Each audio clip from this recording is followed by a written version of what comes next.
सुरगाणा तालुक्यातील आमदा बारहे बंगाली बोगस डॉक्टराला अटक। सुरगाणा तालुक्यातील अतिदुर्गम भागात अनेक बोगस व बंगाली डॉक्टरांचा सुळसुळाट झाला होता, असा आरोप मागे स्थानिक नागरिकांनी केला होता।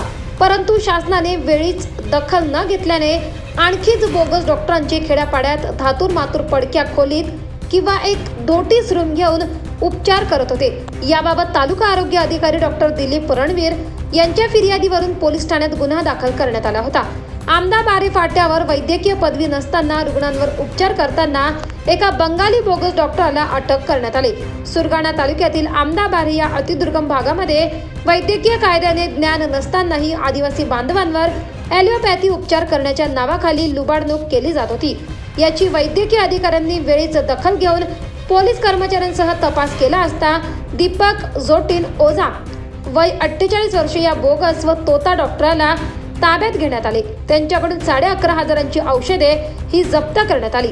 त्यास दिंडोरी न्यायालयात हजर केले असता 1 दिवसाची पोलीस कोठडी दिली। यावेळी सहाय्यक पोलीस निरीक्षक अनिल वाघ यांच्या नेतृत्वाखाली उपनिरीक्षक प्रकाश जाधव व हवालदार कैलास शेखरे तपास करीत आहेत।